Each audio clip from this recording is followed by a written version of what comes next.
70,000 रुपये, 71,000 रुपये राजेश मनसूर, 73,000 रुपये संकेत मोगरे, 76,000 रुपये संकेत, 77,000 रुपये विक्रम जाधव. 3 वार मला गणपती बाप्पा. उद्या लालबागच्या गणपती मंडळाने लिलाव आयोजित केलेला आहे. लिलाव म्हणजे काय तर आता ज्या सगळ्या गोष्टी ह्या गणपती बाप्पाच्या चरणी अर्पण केलेल्या आहेत, मग ते बाईक, सोनं, चांदी, गाड्या विड्या जे काय आहेत सगळ्या गोष्टी ज्या भक्तांनी अर्पण केल्या त्या गोष्टी हे विकायच्या. म्हणजे एखादी गाडी 70-80 हजाराची असेल मग ती गाडी 1.5 लाखाला 2 लाखाला विकायची. सोन्याची किंमत जो जास्त पैसे देईल त्याला विकायचं. म्हणजे एखादी गोष्ट जास्त पैसे जो देईल त्याला ती गोष्ट द्यायची. साला कधी कधी असं वाटतं ना ह्या नेपाळमध्येच माणसं राहतात, या भारतामध्ये माणसं राहतच नाहीये. या भारतामध्ये ह्या धर्माच्या नावाखाली, ह्या आस्थेच्या नावाखाली, फक्त भक्तीच्या नावाखाली लोक आपल्या गोष्टी सगळ्या दान करतायत. आपण दान केलेल्या गोष्टी त्याचा काय सन्मानाने आदर आहे ते अशा विकतायत. आता तुम्ही विचार करा, एखादा नवस तुम्ही गणपती बाप्पाला करताय आणि तो पूर्ण झाल्याच्या नंतर एखादी वस्तू तुम्ही त्या गणपती बाप्पाला वाहताय, ती वस्तू तुम्ही 50,000ला घेताय आणि तीच तुमची 50,000ची वस्तू लिलावाद्वारे 80,000 1 लाखाला कोणाला तरी दिली जाते. म्हणजे तुम्ही ती वस्तू बाप्पाला अर्पण केलेली असते, ती कुठल्या माणसाला जाते. म्हणजे गणपती बाप्पा बोलला असेल हा काय खेळ लावलाय. स्वतः गणपती बाप्पा इथे असतात तर बोलला असता अरे नक्की चाललंय काय, लावलंय काय, माझ्या गोष्टी सगळ्या ह्या अशा विकल्या का जात आहेत.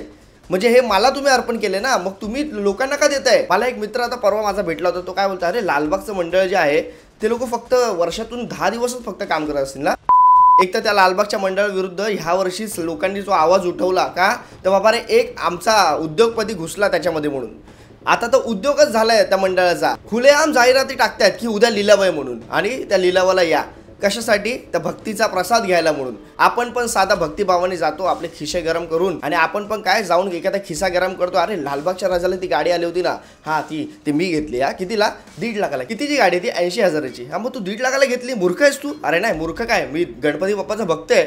मग त्या गणपती बाप्पाला एकदा विचार की ही गाडी तुझी मी घेतलेली गाडी आहे ती 80,000ची गाडी मी जी 1.5 लाखाला घेतोय ती गणपती बाप्पाला तरी आवडेल का. म्हणजे VIP वेगळा, सामान्य माणूस वेगळा. हे असे धंदे करायला गणपती बाप्पा तरी प्रोत्साहित करेल का. तुम्ही काय गोष्टी करतायत काय. मला असं वाटतं या सरकारने तरी याच्यात लक्ष द्यावं की हे लोकांच्या भावनेने, लोकांनी श्रद्धेने दिलेल्या गोष्टी असतात ते अशा चव्हाट्यावर विकायच्या. हे कितपत योग्य आहे आणि हे शोभतं का मंडळाला तरी. आपण फक्त थंड बसू नये, आपण फक्त शांत बसू नये. त्या नेपाळमध्ये बघितलं ना काय झालं. त्या नेपाळमधला माणूस जिवंत आहे, तो माणूस जागा आहे. त्या झेंजी पिढीने काय करून ठेवलं आणि आपली झेंजी पिढी ह्या गणपती लालबागच्या राजाला जाते. अरे आम्हाला लालबागच्या राजा गणपतीला आम्ही सेल्फी काढतो. अरे म्हणजे कुठला गणपती तुम्ही मानताय काय. ह्या नेपाळच्या लोकांकडून, त्या झेंजी लोकांकडून शिकलं पाहिजे. आज रात्री माझा तो व्हिडिओ पण येणार आहे त्या नेपाळच्या सगळ्या गोष्टी. ह्या भारतामध्ये पण आता भारत सरकारवर पण असंच हे भारताचे लोक उठतील का ह्याच्यावर हा सगळा व्हिडिओ माझा पुढचा येणारच आहे, थोडा वेळात येईलच, तो पण तुम्ही बघा. पण मला असं वाटतं मित्रांनो, माणुसकी आपली जिवंत आहे का. आपण काय करतोय, आपल्या सकाळी उठला, कामाला निघून गेलो, रात्री घरी आलो कामावरून, जेवलो, झोपलो, थोडं बातम्या पाहिल्या, इकडच्या तिकडच्या टीका केल्या, झालं. त्याच्यानंतर काय झोपलं, सकाळी आपल्याला परत कामावर जायचं आहे. अरे पण तुम्ही हा विचार करा की बाबा रे आम्ही कोण, आमची लायकी काय. मी तुम्हाला एक गोष्ट सांगतो, आपली लायकी तुम्हाला जर का समजायची असेल ना तर एक आहे, तुमची जी सॅलरी आहे ना ती तुमची लायकी आहे. तुमच्याकडे जेवढा पैसा आहे ना ती तुमची लायकी आहे. ह्या गोष्टी मी सगळ्या त्या नेपाळच्या व्हिडिओमध्ये सांगणार आहे. पण मी तुम्हाला ही गोष्ट आता ह्यासाठी सांगतोय की तुम्ही आहे ना माणूस म्हणून फक्त जगताय आणि तुम्हाला आधीपासून ते धर्माच्या नावाखाली तुम्हाला आधीपासून त्या सगळ्या गोष्टीमध्ये अडकून ठेवलेत ना. आमच्या पूर्वजांपासून आम्ही करत आलोय. अरे पण त्या पूर्वजांनी केलेलं ते का केलं हे आपण कधी विचारलं आपल्या आईवडिलांना. आमच्या देवाला काय तर बाबा रे कोंबडा कापायला लागतो, आमच्या देवीला बकरा कापायला लागतो. का कापायला लागतो माहीत नाही, आमचा आधीपासून आम्ही कापत आलोय ना तर चालतं आम्हाला. पण देवाला कोंबडा लागतो का बकरा जो देवाला लागतो ह्या गोष्टींचा आपण विचारच नाही करा किंवा कधी विचारलंच नाही आपल्या आईबापांना. आई सांगते की देवाला नाही लागत, देवाला गोडा नैवेद्य लागतो, पण बकरा जो असतो ना तो देवाच्या दैत्याला लागतो. मग दैत्याला लागतो हे काय म्हणजे गोष्ट का. देव का सांगेल की बाबा रे दैत्याला तुम्ही कापून द्या म्हणून.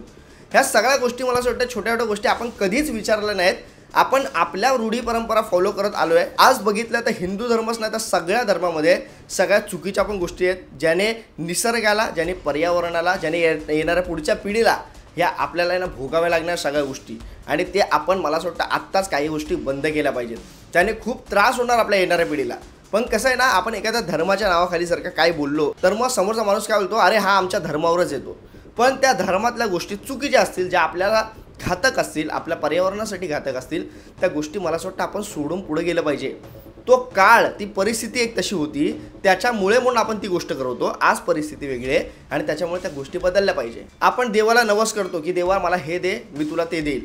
आपण हे बार्गेनिंग करतोय देवाबरोबर. मी काल तो ओ माय गॉड चित्रपट बघितला, परवाच बघितला मी, व्हिडिओमध्ये कालच्या सांगितलं. पण त्या चित्रपटामध्ये तुम्ही नीट बघा, तो कृष्ण म्हणून जे आमचे अक्षय कुमार जो कृष्णाचा रोल करतोय, तो सांगतोय अरे माझ्याकडे येतात लोक, मला कॉम्प्रोमाइज करता माझ्याबरोबर, मला हे दे, मला ते दे, मग मी तुला ते देईल. पण देव जो असतो ना, तो काय मागत असतो, फक्त तू बाबा रे माझ्याकडे श्रद्धेने, माझ्याकडे असताना एकदा हात जोडलंस ना, ज्या माणसाला गरज आहे, ज्या प्राण्यांना गरज आहे, त्यांना मदतीचा हात पुढे केलंस ना, तर ते माझ्यासाठी भरपूर आहे, असं देव सांगतो.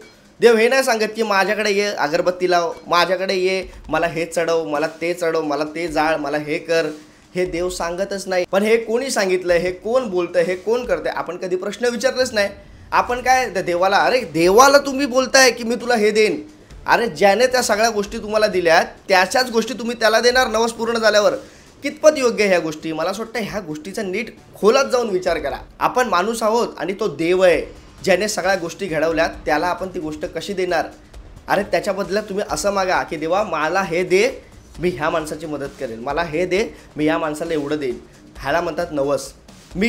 तू मला हे दिलंस तर मी तुला सोनं देईल, तू मला हे दिलंस तुला चांदी देईल, तू मला हे दिलं मी तुला गाडी देईल, असा नवस. मग त्या गाडीचं काय होतं? हे असं मंडळ आहेत ते बसलेत विकायला, 50,000ची गाडी 1 लाखाला. म्हणजे हे तुमच्या भक्तीबरोबर खेळणं आहे का नाही हे मला कमेंटमध्ये सांगा. हे लालबागच्याच मंडळाला नाही बोलत आहे, बाकी इतर जे देवाचे स्थान आहेत जिकडे आपण दान करतो, हे दान करणं हे योग्य आहे काय मला सांगा. नवस करायचा आहे नक्की करा, पण देवा रे मी माझी इच्छा पूर्ण झाली, मी 10 लोकांना, उपाशी लोक आहेत त्यांना जेवायला देईन, मी काही लोकांना वस्त्र देईल, अन्न देईल, ह्या असे नवस करा ना तुम्ही. मी तुला सोनं देईल, मी तुला चांदी देईल. अरे तो कुबेराला पण लाजवणारा माझा गणपती बाप्पा, त्याला तुम्ही काय पैशाची आणि या सगळ्या गोष्टींची आशा दाखवताय? मला असं वाटतं मित्रांनो, तुम्हाला जर का माझ्या या गोष्टी पटत असतील मला कमेंट करा, आणि हे चुकीचं असेल तर त्याला विरोध केलाच पाहिजे. एवढंच बोलतो, तुर्तास थांबतो. रात्री माझा एक नेपाळचं ते झालं ना सगळं, त्याचा व्हिडिओ येतोय, तो पण पूर्ण पहा. जय हिंद, जय महाराष्ट्र.